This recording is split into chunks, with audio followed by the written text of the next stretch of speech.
Okay, driving force of reactions. We're going to talk about the concept of a spontaneous reaction today. Now, a spontaneous reaction is one that just happens without us having to force it. We don't have to add anything extra, no electricity to force it, no heat to force it. It just happens. Now, it doesn't say anything about how long it takes. It may take 2 seconds. It may take 200 million years. As long as it just happens, it is spontaneous. Like rust. Rust happens over a long period of time. All right, but it's still a spontaneous reaction. If you chunk one of these chairs outside and leave it there, it will rust. It just takes a while. Now, our next topic will be rates, and then we'll talk about how long it takes. All right, but this one's just whether it will happen naturally or not. Now, there are two factors that will predict reaction spontaneity. Whether a reaction will just happen or not. One of them we've already discussed, and that is enthalpy, the heat content.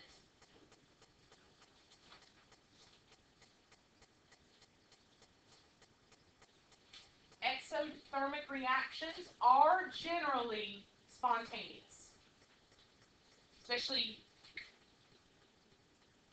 exothermic reactions that give off a lot of heat are generally spontaneous, but not always. The other one is the randomness of the particles in the system. And that is our entropy.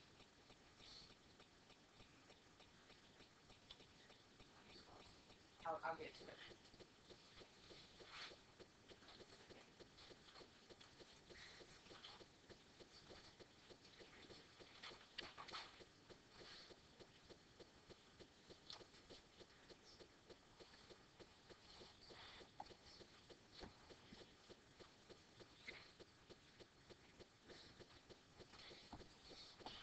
Okay, so enthalpy and reaction tendency. Now, enthalpy, that's the one that has the H, so this is your delta H, your heat content. Majority of reactions in nature are exothermic. And because they give off so much heat, the products end up more stable and have less energy, less potential energy.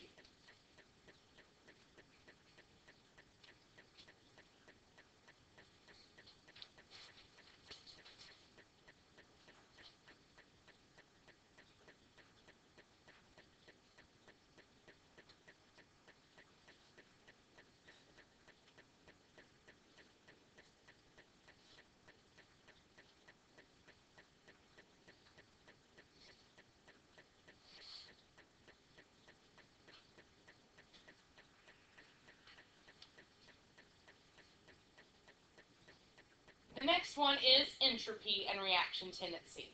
There are naturally occurring spontaneous reactions that are endothermic. So there's something else that drives it towards spontaneity besides giving off heat, because these have to absorb heat. Ice melting is an example of that. And what is driving that particular reaction towards spontaneity is that it's becoming more disordered.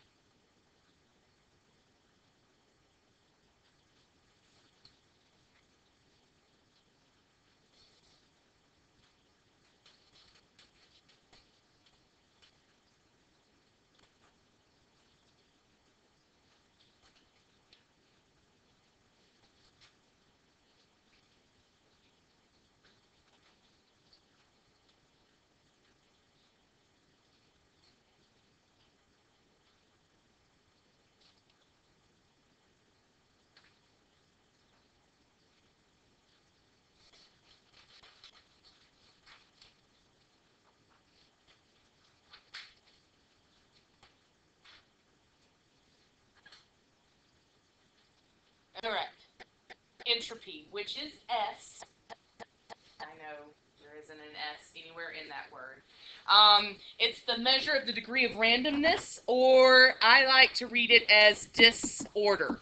And if you over-exaggerate the S in disorder, it helps you remember that entropy is delta S, or change in entropy is delta S. It's disorder. And you can always read it that way, as disorder. Entropy is the basis for the chaos theory, where, and in the chaos theory is that everything in the universe is going toward chaos. It is based off of this idea of entropy. And nature does prefer things to become more disordered. You know, if your mom makes you clean your room, and so you do, and then the next day, what does it look like? Yeah, before you cleaned it. It looks exactly like before you even cleaned it, all right? That's entropy at work. Now, you can try and use that as an excuse. My mom didn't buy it. I was like, Mom, it's just entropy. She's like, I don't care. We're fighting against it again today. Okay, now it has units. Kilojoules per mole Kelvin. Kelvin does play a role in this. Why would temperature affect the amount of disorder?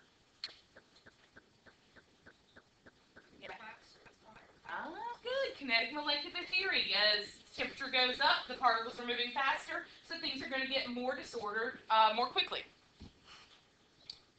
Okay, so here's the trick with entropy. It increases as you go from less moles to more moles.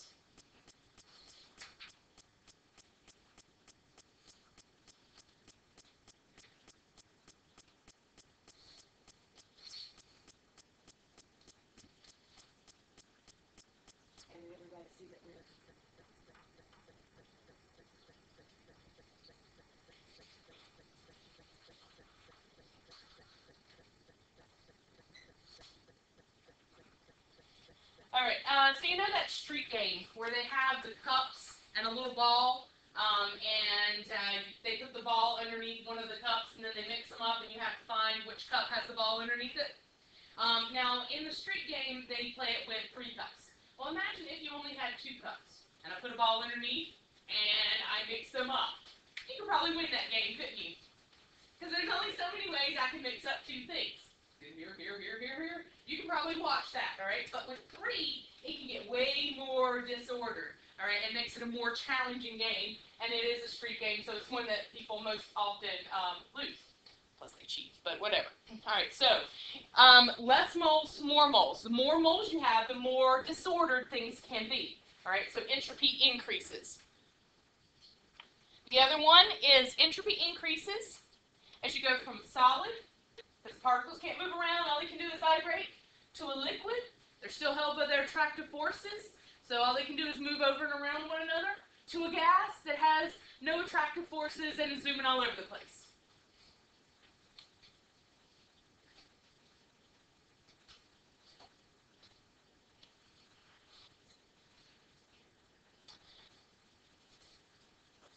The entropy of a pure crystalline solid is 0. It is perfect order.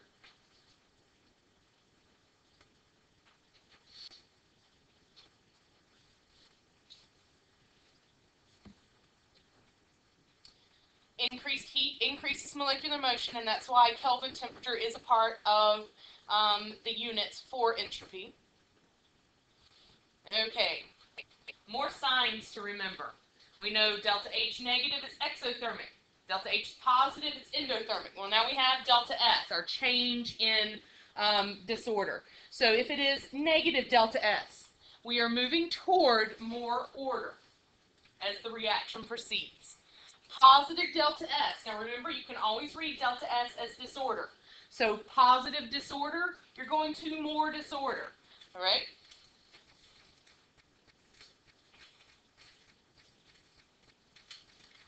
So we're going to try and predict the sign of delta S for these 2 reactions.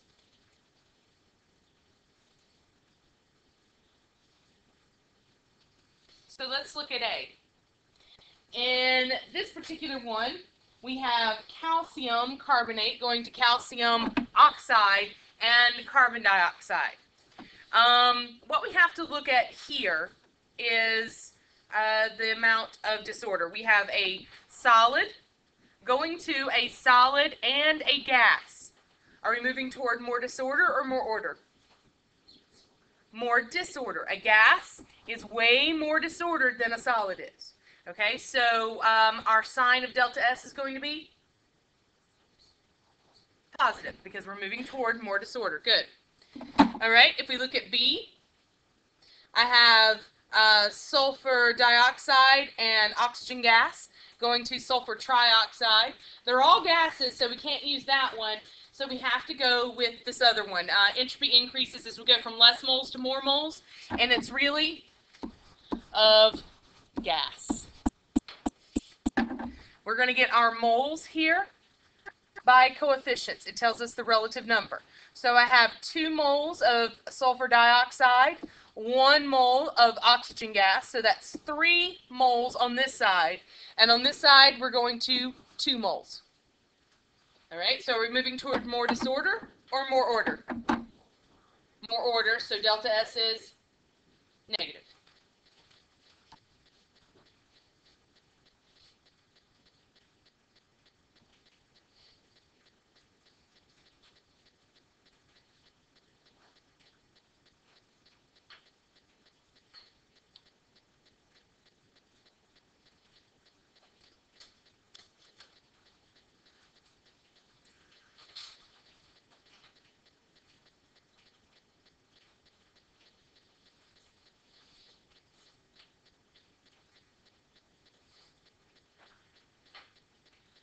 Let me try others.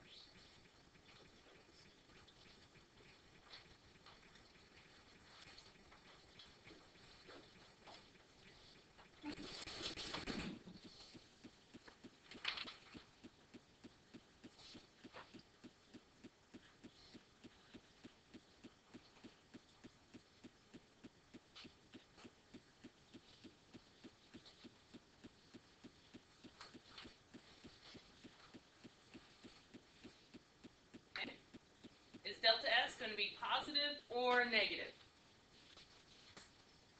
Give you some light here. Positive, because we're going to more disorder because we're going from a solid to a solid and a gas. All right, let's look at this next one. What's the sign of delta S? Negative. We're going to more order because we're going from a liquid to a solid.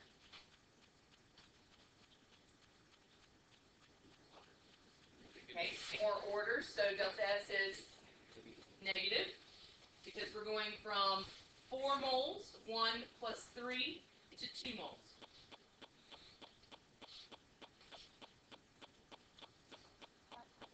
Positive. A solid, those ions can't move around, and now if it's an aqueous solution, those ions can move around. There's more disorder there.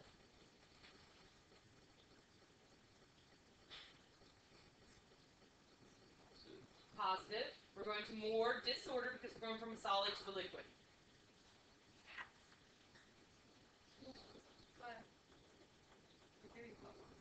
More disorder, so it is positive. Right? That's solid to a gas is called what? Sublimation. Good. Good. All right. Do you feel okay with those? Okay. On your homework, you will have some problems dealing with figuring out the sign of delta S. Okay.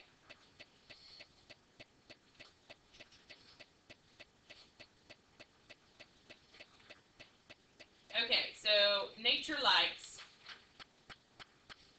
negative delta H, exothermic reactions, especially if that's a big exothermic reaction. And positive delta S, more disorder.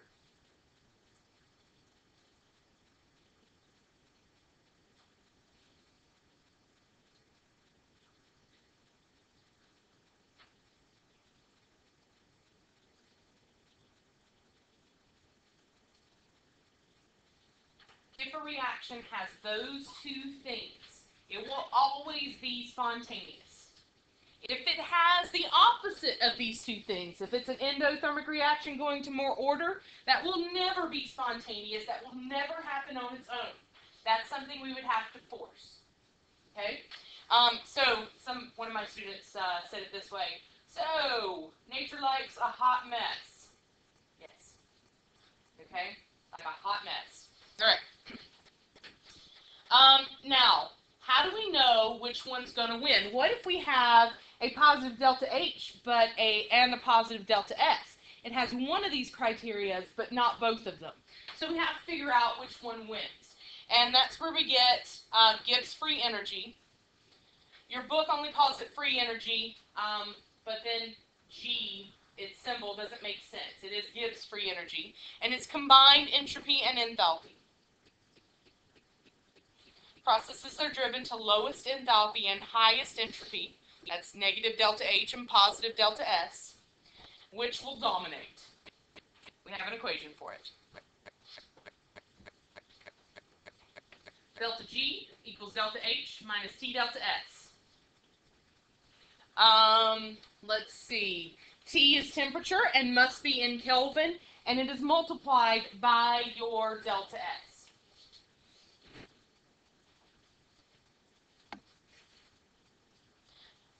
In AP Chemistry, you have to memorize all of your equations. So this one is Grandma hates tight sweaters. Okay? And I always do the hand signal for Grandma hates tight sweaters. So that helps you remember that it is minus T delta S. Okay. More signs to remember. So hopefully you already have that endothermic and exothermic.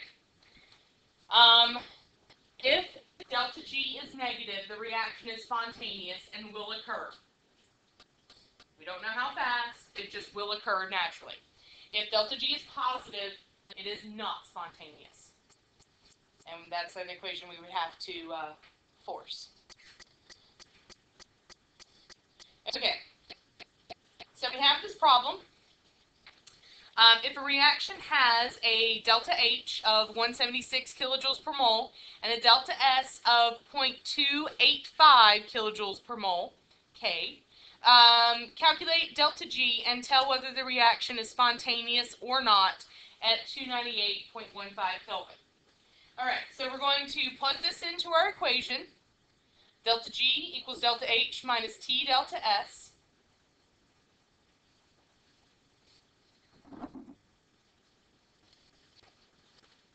This one is an endothermic reaction because delta H is positive, and it is going to more disorder because delta S is positive. So we need to know whether this reaction will be spontaneous or not. So delta G equals delta H, which is 176 kilojoules per mole, minus temperature, which is 298.15 Kelvin, times delta S, which is 0.285 kilojoules per mole Kelvin. Now, Kelvin cancels out, and if you forget that temperature must be in Kelvin, if you write down your units, that should remind you. And you guys have been with me long enough to know that I'm probably going to give you the temperature in Celsius and make you convert it to Kelvin. So don't fall for my tricks. All right, so 176. Okay, I actually pressed.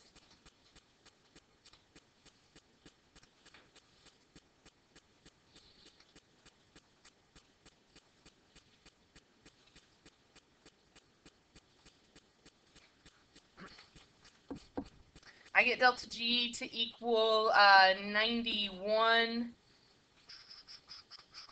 We'll just go 91 since I had to subtract least number of decimal places. So, and that would be kilojoules per mole. For you to be able to subtract, your units have to end up the same. And with that Kelvin canceled, they do end up the same. But that's something you also have to watch out for. So delta G is positive. Is this thing spontaneous or not? No. It is positive delta G is not spontaneous, so this reaction would not occur on its own. It is something we would have to force. Now, some of the things I have to go over with you. One would be that if I ask a question like this, calculate delta G and tell whether the reaction is spontaneous or not, then I'm expecting two answers. What delta G is and whether it's spontaneous or not. Okay, and that's not a yes or no question. Is it spontaneous or not? Yes. No. All right.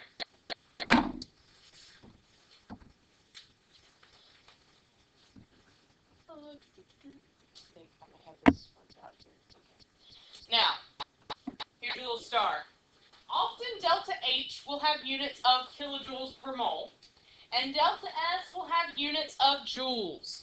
If that is the case, you must convert one to the other, and you must do it correctly in order to get the answer correct. All right? Now that's starred. I made a point of telling you. It's probably a trick I'm going to use. Okay? Delta H is kilojoules per mole, and usually this will be in joules per mole K. Just go ahead and change your joules to kilojoules. We're already used to that. You move it over how many places? 3. All right. And just have to do it in the correct order. All right. Now, here's the other thing that we've talked about a little bit. Oftentimes, they will hide delta H, and they'll hide it in the reaction. So that would be something like this.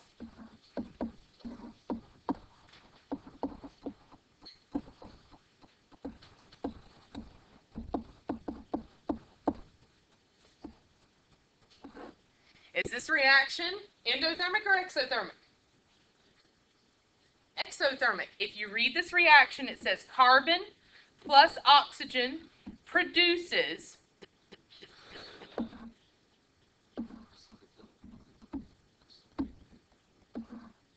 I hate you. Lord.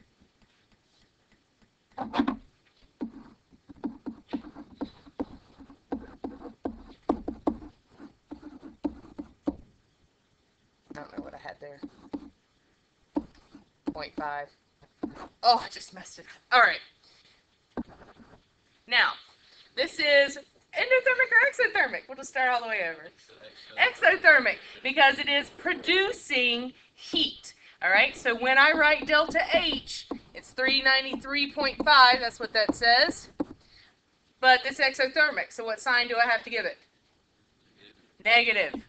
And that's what you would plug in the delta H in delta G equals delta H minus T delta S. It would have to be this negative, and you'd get it wrong if you didn't have that negative in there. All right? If the heat is written as a reactant, then it is endothermic, and that would be something like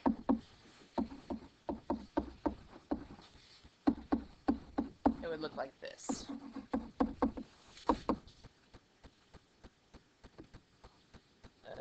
Oh yeah. Okay, so here, this one is endothermic. You have to have ammonium chloride and heat to produce these products. So your delta H is positive 176 kilojoules per mole. Does that make sense? Okie doke. Your homework does have a lot of my tricks in there, so watch out for those.